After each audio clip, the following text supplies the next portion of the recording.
여러분은 스텔스 전투기와 재래식 비행기의 전투 상상이 되시나요? 숫자 하나로만 보면 결론은 명확해지죠. 국방비 90배 차이. 게임이 시작과 동시에 끝이 날 것만 같지 않나요? 실제로도 미국은 나흘 만에 이란 목표물 2,000곳 이상을 초토화시켰습니다. B2 스텔스 폭격기에 항공모함 2개 전단, 벙커버스터 30발을 쏟아부어서 말이지요. 이로써 이란 최고 지도자 사살이라는 믿을 수 없는 목표까지 달성하게 됩니다. 근데 이상한 사실이 자꾸 눈에 띕니다. 전쟁은 미국이 이기고 있는데 막상 뉴스를 켜보면 한국 방산주 급등, 한국 조선수주 폭증, K9 자주포 추가 주문 같은 소식이 자꾸만 들려옵니다. 남의 전쟁인데 왜 한국 이름이 저렇게나 자주 나오게 되는 것일까요? 여기서 한 가지 더 소름 돋는 게 있어요. 핵무기 하나 없이 세계 군사력 5위를 3년 연속 지키고 있는 나라. 5위 위로 있는 4개국이 모두 핵보유국인데 핵 없이 최상위권을 유지하는 나라는 전 세계의 한국뿐입니다. 오늘 이 이야기를 끝까지 들으시면 전쟁의 승자가 누구인지에 대한 생각이 완전히 바뀌실 겁니다. 그럼 이번 전쟁의 규모를 보기 위해 앞서 말했던 국방비 90배의 차이가 실제로는 어떤 의미인지부터 보도록 해봅시다. 2026년 글로벌 파이어파워 군사력 순위, 미국이 부동의 1위입니다. 2006년부터 20년 동안 한 번도 1위를 뺏긴 적이 없는데요. 미국의 국방 예산을 한번 볼까요? 2026년 국방 예산이 9,100억 달러, 우리 돈으로 약 1,300조 원이네요. 한국의 1년 국가 예산이 650조 정도인데 미국은 국방비만 그 2배인 셈입니다. 쉽게 말하면 우리나라 전체 살림살이보다 미국이 군대에 쓰는 돈이 2배라는 것이겠죠.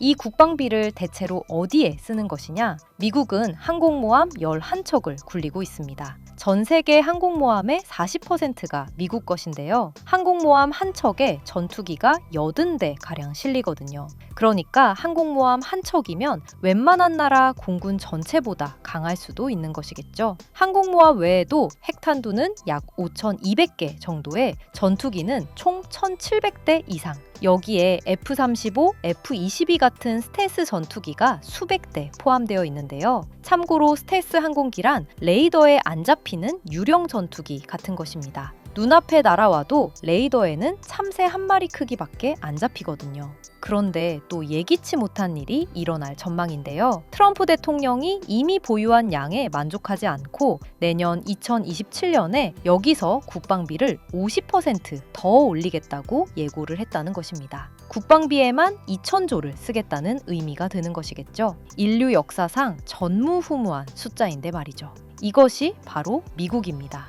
그에 반해 이란은 어떨까요? 이란은 2026년 기준 군사력이 세계 14위입니다. 중동에서는 강한 편이지만 미국이랑 비교하면 차원이 다르죠. 이란이 보유한 항공모함은 0척, 게다가 이란의 국방비는 대략 100억 달러 정도이니 미국의 90분의 1이 되는 셈입니다. 권투로 치면 플라이급 선수가 헤비급 챔피언한테 덤비는 모양새와 비슷해 보이죠? 전투기는 더 심각합니다. 이란 공군의 주력기는 F-4, F-5, F-14인데요. 혹시 이 비행기들이 언제 만들어졌는지 아시나요? 이 전투기들은 1960년대에서 70년대에 만들어진 거라고 합니다. 미국이 스텔스 유령기를 날리는데 이란은 나이가 지긋한 재래식 비행기를 날리고 있는 것이죠.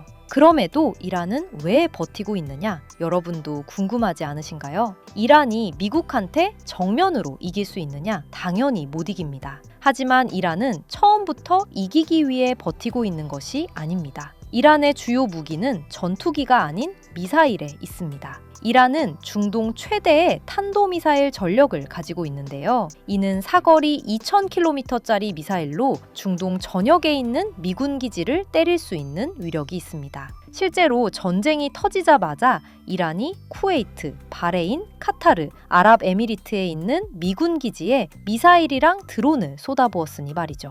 권투로 치자면 플라이급 선수가 헤비급한테 주먹으로는 못 이기니까 링 바깥에 있는 관중석에 불을 지른 셈입니다. 나는 지더라도 너도 편하게는 못 이긴다. 이게 이란의 전략입니다.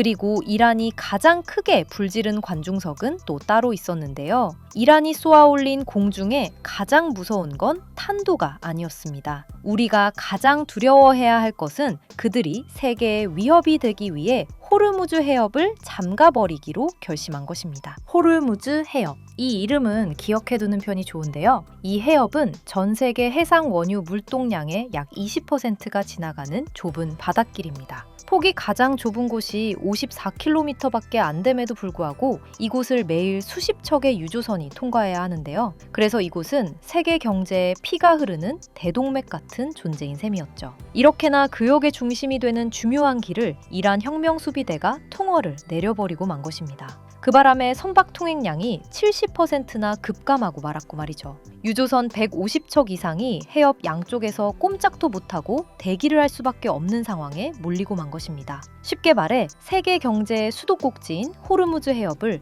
이란이 잠가버린 탓에 전 세계 공장과 주유소가 동시에 비명을 지르는 상태에 치닫게 된 것입니다. 실제로 유가가 바로 반응했어요. WTI가 하루 만에 8.3% 뛰어서 배럴당 72달러 59센트가 되고 말았습니다. 브렌트유는 9% 올라서 79달러 45센트, 7개월 만에 최고치를 찍고 만 것인데요. JP모건은 전면 봉쇄가 지속되면 120에서 130달러까지 갈 수 있다고 예측한 상황이며 글로벌 이코노믹은 장기화 시 140달러까지 갈 수도 있다고 전망했는데요. 일부 전문가들은 150달러까지 내다보고 있기도 합니다. 그렇다면 이게 왜 우리한테 직접적인 문제가 될 수 있는 것일까요? 한국은 원유의 69%를 중동에서 수입합니다. 그리고 그 중동 원유의 95%가 호르무즈 해협을 통과해서 들어오고 있었고요. 그렇기 때문에 호르무즈가 막히면 한국은 기름의 65% 이상을 한 번에 잃을 수 있는 구조라는 것입니다. 이렇듯이 이란은 단순한 전투로는 미국에 이길 승산이 없기 때문에 경제의 목줄을 잡아챈 것입니다. 슬프게도 그 목줄에는 한국 또한 매달려 있는 상황이고요. 이제는 더 이상 남의 전쟁이라 하기 어려워졌습니다. 호르무즈 해협이 흔들리는 순간 한국의 주유소 가격표부터 바뀌기 시작하는 것이니까요. 자, 이제 진짜 본론에 들어가 보려고 하는데요. 바로 미국과 이란 사이에 낀 대한민국에 대한 이야기이죠. 2026년 글로벌 파이어파워 군사력 순위 중 세계 5위인 대한민국. 이번 기록은 3년 연속 5위라는 쾌거 또한 함께 보여주고 있습니다. 이게 왜 대단한 순위인지 혹시 다들 아실까요? 한국 위에 있는 네 나라를 보시면 바로 아실 수 있으실 것입니다. 미국, 러시아, 중국, 인도. 이 4개국은 모두 핵무기 보유국인데요. 바로 그 다음 순위인 한국은 핵무기가 없습니다. 핵무기 없이 핵 보유국 4나라 바로 밑에 붙어 있는 나라는 전 세계에서 한국밖에 없는 것이죠. 프랑스가 몇 위인지 아시나요? 군사력 순위 중 6위인데요. 프랑스는 핵탄두를 290개 가지고 있어요. 영국은 8위인데 핵탄두 225개를 보유하고 있죠. 항상 한국보다 우위에 있다고 주장하는 일본은 정작 7위. 해당 나라들을 모두 제치고 한국이 5위인 것입니다. 여기서 댓글에 가장 많이 달리는 반론이 있는데요. 글로벌 파이어파워는 핵을 빼고 매긴 순위이기 때문에 의미가 확실하지 않다. 틀리지 않습니다. 어디 나라이든 핵을 쏘게 된다면 게임은 끝나버리기 때문이죠. 그런데 또 한편으로 핵을 쏘는 순간 누구든 간에 공멸이 되고 맙니다. 쏘는 쪽도 죽고 맞는 쪽도 치명적인 것이죠. 그러니까 핵은 마지막 카드이지 실제로 쓰는 카드가 아닙니다. 공멸 직전까지의 모든 싸움은 재래식 전력으로 하는 건데 그 재래식판에서 한국이 세계 5위라는 뜻이에요. 그렇다면 한국은 핵이 없어도 어떻게 5위를 유지할 수 있는 것인지 하나씩 살펴보고자 하는데요. 첫 번째, 화력입니다. 한국의 자주포 전력은 세계 3위입니다. K9 자주포. 한 번쯤 들어보셨을 이름이라는 생각이 드는데요. 이것은 그냥 대포가 아닙니다. 분당 6에서 8발을 쏘고 사격 후 1분 안에 위치를 이동할 수 있기 때문이죠. 표현 그대로 쏘고 사라지는 것이에요. 외국 군사 전문가들은 K9를 보고 달리는 스나이퍼라고 부를 때도 있다고 합니다. 이 K9는 현재 전 세계 11개국에 수출돼 있습니다. 폴란드, 인도, 호주, 노르웨이, 핀란드, 에스토니아, 튀르키예, 이집트, 루마니아, 베트남. 그 덕에 세계 자주포 수출 시장의 약 70%를 한국이 가져가고 있는 것이고요. 최근 한국은 폴란드에게 212문을 완납했습니다. 24억 달러짜리 1차 계약을 완수한 것입니다. 그런데 여기서 핵심이 무엇이냐면 말이죠. 예를 들어 독일에게 전차를 주문하면 독일에서는 한 1년 뒤에 줄게 이러거든요. 반면 한국에게 같은 무기를 주문하게 될 경우 이미 배에 실었어, 내려가서 받아 라는 답이 돌아오는 수준이라는 것입니다. 빨리빨리의 민족에 여기에서도 빛을 발하는 것입니다. 거의 무기계의 로켓 배송인 수준이죠. 위의 비유가 다소 웃기게 들릴 수 있는데 전쟁에서 이 납기 속도가 왜 중요한지 아시나요?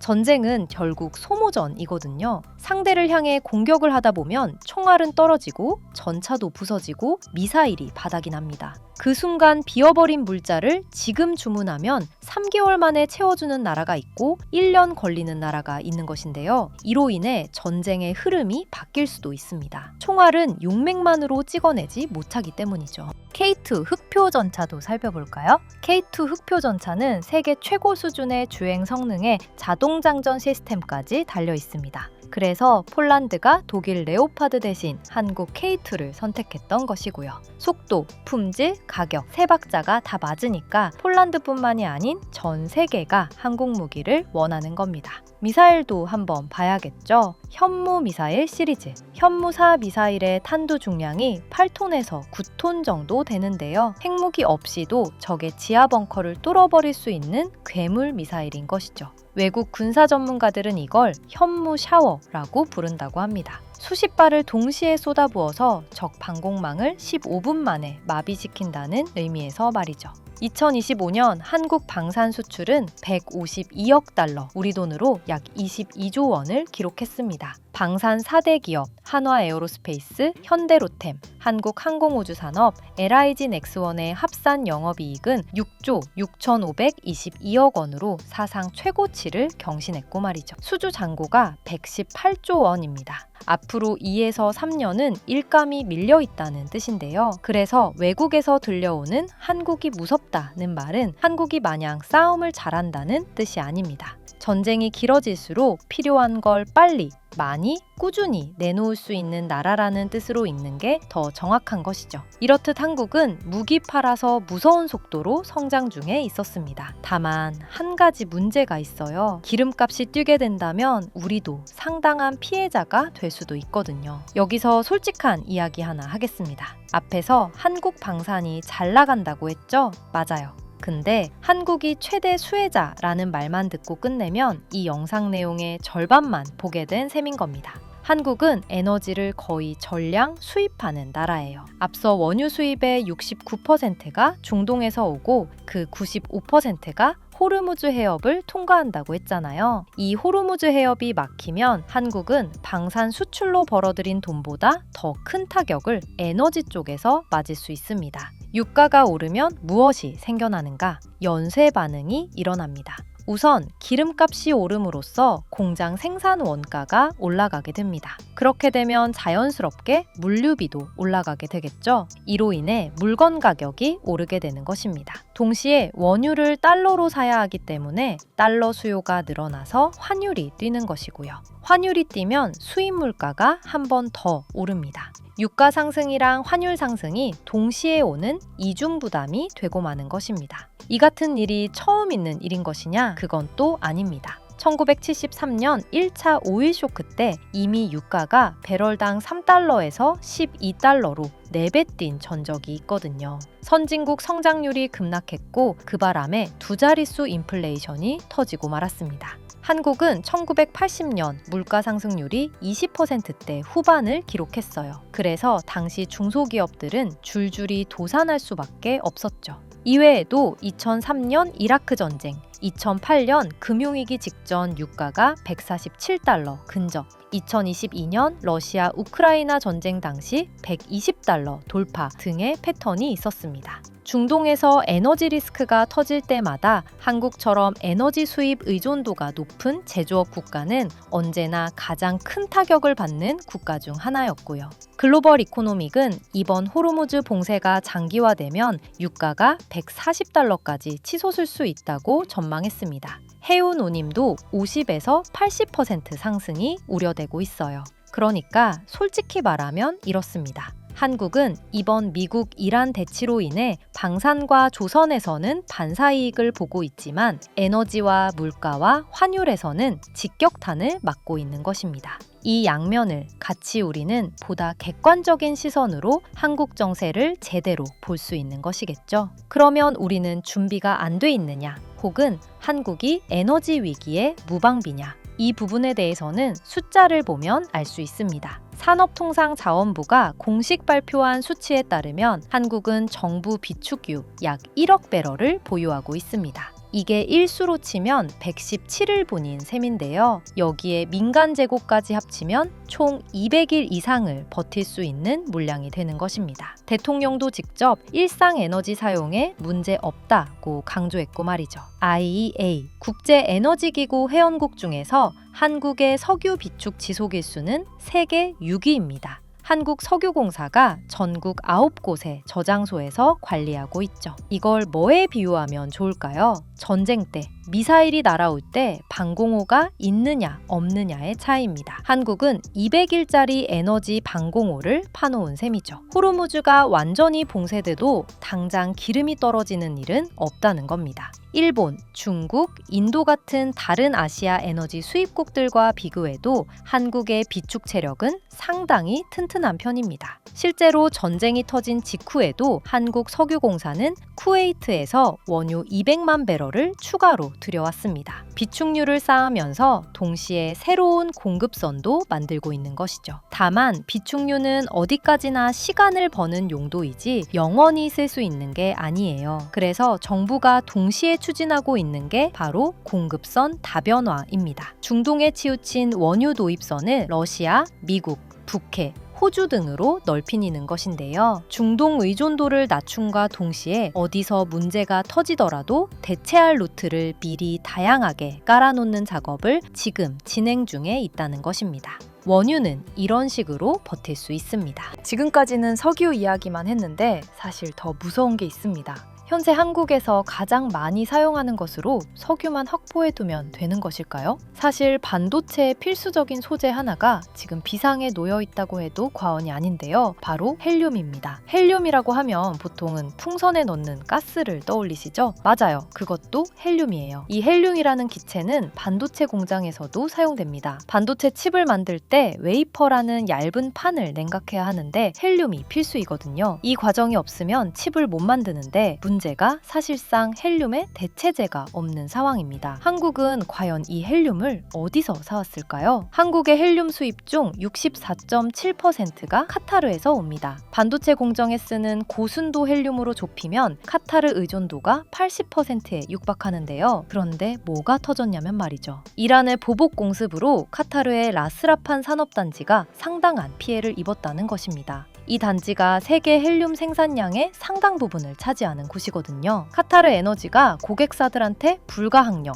영어로 포스마주어를 선언한 것입니다. 우리도 어쩔 수 없는 상황이라 물량 보장을 못하겠다는 통보를 말이죠. 그 바람에 헬륨 현물 가격이 일주일 새에 35에서 50% 급등하고 말았는데요. 전문가들은 전 세계 헬륨 공급량의 3분의 1이 시장에서 사라졌다고 경고하고 있습니다. 이에 따라 삼성전자는 이미 대응에 들어간 상황입니다. 헬륨 재사용 시스템을 가동해서 연간 헬륨 사용량의 약 18.6%를 줄이고 있는 것이죠. 근데 나머지 80%는 여전히 외부에서 사와야 하기 때문에 임시 방편에 불과한 방법으로 여겨지는 우려는 여전히 유효합니다. 무릇 한국에서 수입에 비상이 걸린 건 헬륨만이 아닙니다. 반도체 기판 제조에 쓰이는 브롬이라는 소재 또한 비상등이 켜진 상황이거든요. 한국에서 브롬은 97.5%를 이스라엘에서 수입하는데요. 중동 전체가 흔들림으로써 여러 반도체 소재 공급망이 동시에 타격을 받는 것입니다. 이를 가만히 둘 수 없기 때문에 산업통상자원부가 헬륨, 브롬 등 중동 의존도가 높은 14개 품목에 대해 긴급 수급 점검에 들어갔습니다. 이건 단순히 에너지 문제가 아닙니다. 한국의 핵심 산업인 반도체의 생산 라인 자체가 흔들릴 수 있는 문제이니 말이죠.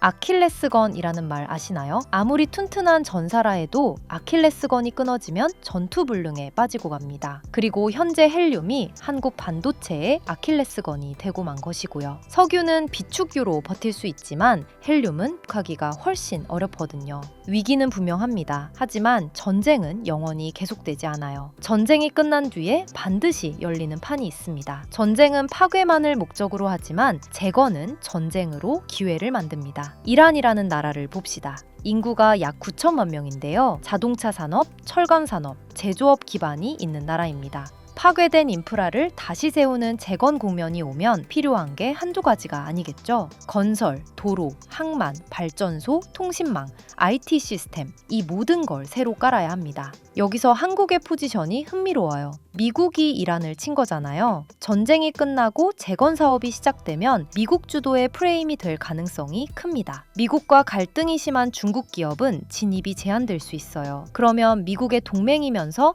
건설과 제조 역량이 있는 나라에 기회가 돌아오는 구조가 되는 것입니다. 그리고 그 자리에 떠오르는 주자로 한국이 있는 것이고요. 한국과 GCC 국가들 사이에는 이전부터 FTA가 추진되고 있고 UAE와는 포괄적 경제 동반자 협정이 체결돼 있습니다. 방산 협력의 제도적 기반이 이미 깔려 있는 것이죠. 무엇보다도 한국에는 경험이 있습니다. 1970년대를 기억하시는 분들도 계실 거예요. 오일 쇼크가 터졌을 때 한국 건설사들이 중동으로 나섰습니다. 사우디, 쿠웨이트, 이라크, 사막에서 항만을 만들고 도로를 깔고 플랜트를 세웠어요. 그때 한국이 남들보다 빨리 뛰어서 잡은 기회가 지금 한국 건설 산업의 뿌리가 되었습니다. 전쟁이 끝난 뒤에 뛰면 늦으니까요. 마스터 플랜은 전쟁 중에 짜야 합니다. 전문가들은 이번 전쟁이 장기전으로 가지 않을 것이라고 전망하고 있는데요. 미국의 군사적 목표가 달성되면 종전 협상이 빠르게 올 수 있다고 해석하고 있는 것입니다. 그렇기 때문에 지금이야말로 한국 기업들이 전후 진출 전략을 미리 준비해야 할 때인 것이죠. 폭격이 끝나면 크레인이 올라갈 것입니다. 그 크레인에 한국 깃발이 걸릴 수 있는 자리가 있어요. 결국 이 모든 건 하나로 모입니다. 한국이라는 나라가 위기 앞에서 어떤 나라였는지 말이죠.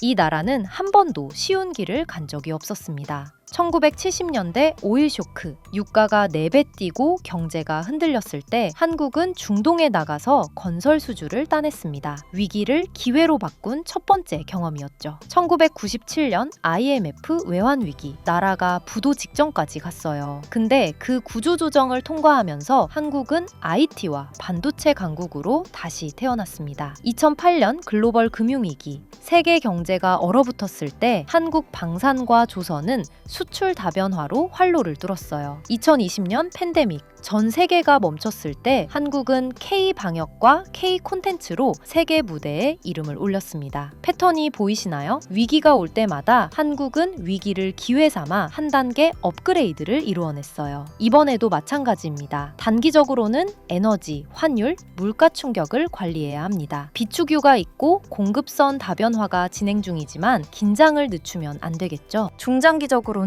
전후 재건과 협력 기회를 어떻게 활용할지가 관건입니다. 방산 수출 118조 원의 수주 잔고, 중동과의 제도적 협력 기반, 반도체 소재 공급망 재편, 이 모든 게 지금 동시에 움직이고 있어요. 공포에만 머무르면 안 됩니다. 한국이 과거의 위기를 이겨낸 건 무방비여서가 아니라 준비했기 때문이니까요. 오늘 영상 핵심을 정리하겠습니다. 첫째, 미국과 이란의 전쟁은 군사력 90배 차이의 싸움이지만 진짜 승부는 유가와 공급망에서 갈린다. 둘째, 한국은 방산과 조선에서 반사이익을 보고 있지만 에너지와 반도체 소재에서는 직격탄을 맞고 있다. 고로 양면을 같이 봐야 한다. 셋째, 한국은 200일 이상의 비축유, 공급선 다변화, 방산 수주 잔고 118조 원의 체력을 갖추고 있다. 위기를 이겨온 나라의 준비가 지금도 작동하고 있다. 저도 이 주제를 공부하면서 솔직히 놀랐습니다. 군사력 순위 5위라는 숫자 뒤에 이런 구조가 있을 줄은 몰랐어요. 어쩌면 전쟁의 승자는 총을 든 쪽이 아닌 공장을 돌리는 쪽일 수 있다는 것.